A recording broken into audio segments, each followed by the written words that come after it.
Hey guys, you'll have to forgive me for a little bit of coughing and clearing my throat today.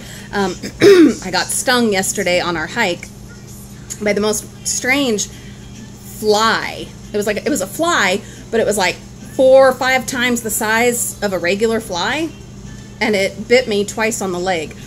I didn't have to use my EpiPen, luckily. I took some prednisone and that seemed to, keep it from going any worse, but still I'm struggling with it today. Anyway, let's talk about some unpleasantness in my dumpster diving life.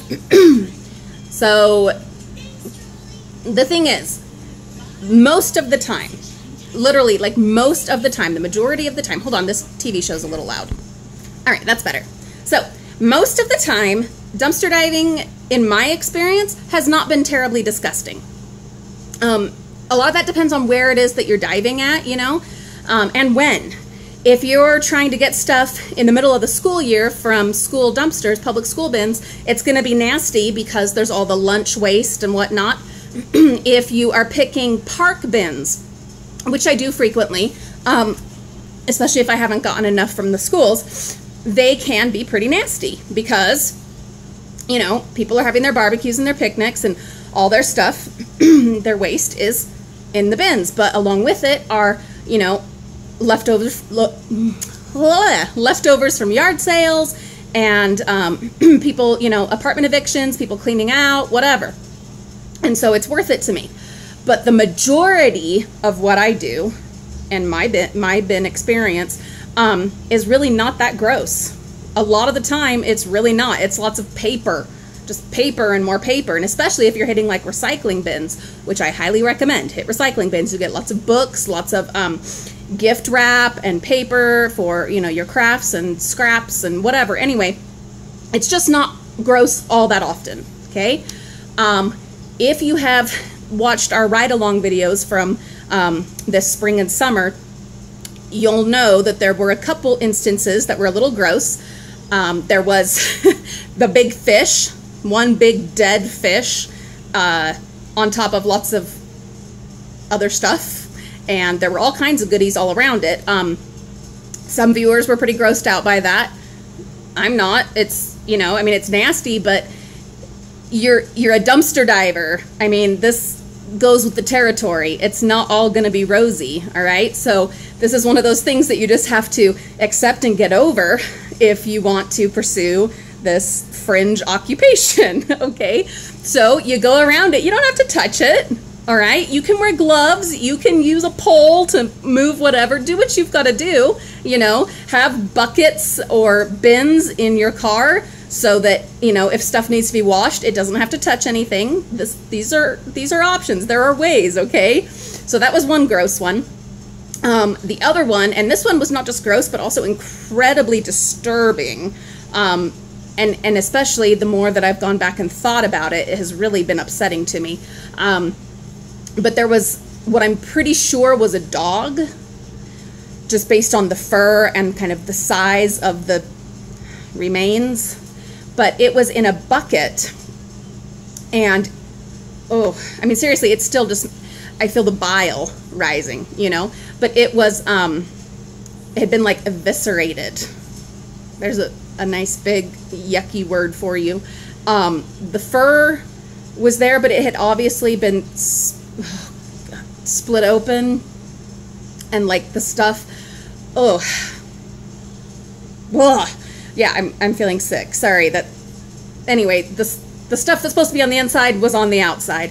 I didn't see a face to it, and I'm really glad I didn't, because that would probably have haunted me forever.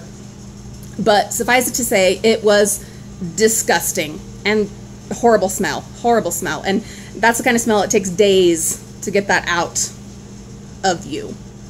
Yeah. So that one was pretty awful. That was pretty horrible.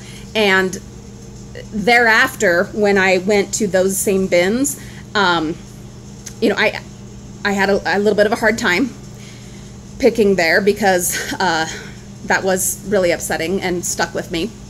Luckily, there were a lot of great finds after that in those bins, and so that has helped me to get over that. The one other really disgusting one, but that was also incredibly productive and lucrative and fruitful. It was at a park bin, and it's that really shady park that I always stop at on my ride-alongs to use their facilities. Beautiful park. Anyway, in one of the bins, and incidentally, it has now been moved back to where it used to be, which I'm super excited about, but it used to be in this one parking lot where it now is again, and I would stop there frequently because it seemed that there was some landlord or someone who kept, whenever they would evict someone or clean out an apartment, everything got brought there. And I found so many wonderful finds there. Just lots of good stuff, valuable stuff that I was able to use in our home or sell or whatever. Lots of good stuff. Well, there was one time, and I might have mentioned this before, but if you haven't been with us very long, you might not have heard it. And I don't know that I ever went into much detail, but I have written about it, though, for school, and that was fun. But so there were bags, several bags, like white, hefty bags, and they were all closed, okay? And some were even double bagged, which was awesome. So I'm sorting through, and I could smell, like the minute I got out of my van, I could smell that there was something unpleasant in there.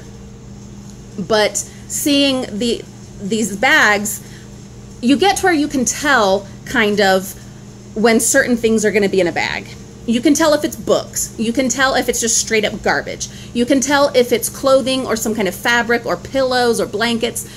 You get to where you can tell without even opening the bag that there are certain kinds of things in there. I promise you, once you have done this long enough and have really paid attention, logged all those details away, you'll get a sense for certain things. You'll get hunches, and you'll know on sight, hey, that's something, I need to look in there, I need to tear that open, there's something going on there. Believe me, you'll just know. So anyway, two of the bags looked really hopeful. Like, I was really hopeful about them. They looked promising. Then there was another bag that I was pretty darn certain was not going to be a good one, was not worth my time. But I started with the other two, and they ended up being incredibly fruitful, and so I ended up opening the third one as well, which I shouldn't have. But in the first two, the awesome ones, there was all this brand new clothing. I am not kidding you. Tags still on this. And this wasn't your Walmart, Shopko, Kmart. No, no, no, no, no. No. Bloomingdale's, Saks Fifth Avenue. I am not kidding.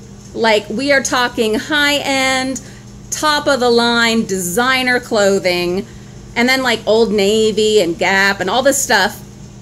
No, I don't know where it came from.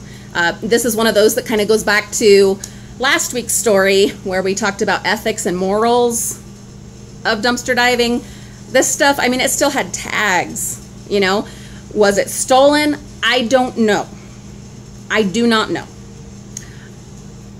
I have, well, not now, but I have in the past had clothes in my closet that had tags on them. Like if I was dieting and I bought them, you know, as like incentive, inspiration or whatever, right? You know, we have those in our closets sometimes. And they still have tags, or it was a great deal and you bought it and you probably shouldn't have, and you've never worn it and it's still sitting with the tags in your dresser or your, you know, wardrobe, whatever.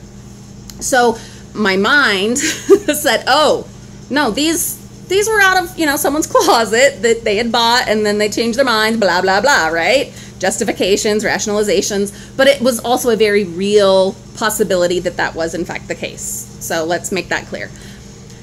Anywho, I was super excited. So grabbed all that up, so happy. This is awesome. All this great stuff. Some I'll use, some I'll sell, whatever, right? I'm so happy. And I'm on a high. And that's another thing. When you've been doing this for a while, you'll notice, I mean, that high catches you and you just gotta have more. And you know, you're jonesing. You get your next fix, and that's what drives you, right? So, hi Memer. Memer wants to come join in. She's going to visit Grandma today while Mommy goes to school. But then she starts school next week. She had her assessment yesterday. It went really well. Oh, and she needs to show you. We packed her a little paper bag lunch to take to Grandma's. All right, let me finish telling my story, okay? I love her. She's just been so sweet. I mean, she's always so sweet, but just the last couple days, she has just been, it's like she knows, you know, things are changing, and there's, you know, things are going to change, and she's just been so lovey. Anyway, it makes me so happy. But anywho, so because I was on such a high, and I'm like, yeah, this is, whoa, awesome. I opened the next bag, which I knew it was gonna be yuck. I knew, I could smell it.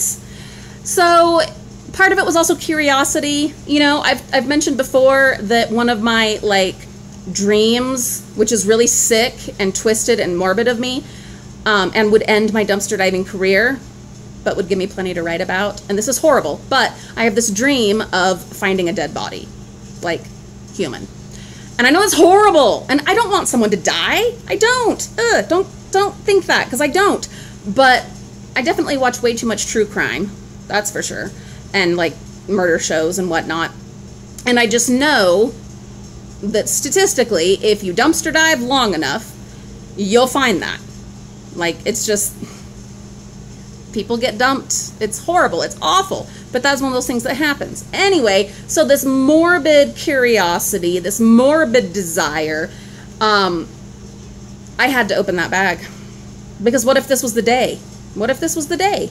And then not only that, I mean, you also have almost a sense of duty when you smell death that you need to check. Because what if it is a child or, you know, anyone, you know, and they got thrown out with the trash, and now they're just going to end up in a landfill, and someone's going to wonder forever what happened to Billy, you know? I mean, so it's not just the sick curiosity, right? It's also a sense of duty, and maybe that's just me rationalizing, but it is also true that, you know, that's been the way that a lot of cases have been solved, is that someone was dumpster diving, whether they were a homeless person or a person like me, and found remains and helped to solve a case. So anyway, I had to open the bag, and I did.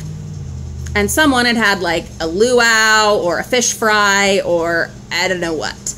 But the whole bag, I mean, looking up at me with their milky, rotting eyes, were fish heads. Lots of fish heads. Tons of fish heads, and their bony bits and tails all hanging off of them, and it was awful. It was awful, and they had to have been in there for a day or two because things were liquefying, and it was it was hot. You know, it was middle of the summer, super hot. They were decomposing. It was disgusting. But I got all those fabulous Bloomingdale's and Saks Fifth Avenue and Old Navy and Gap and other things, and I kept some of them for myself, and I still love the Old Navy jammy bottoms. They're fantastic, and a silk shirt that anyway, sold the others. That was awesome, made some good money. It was worth it.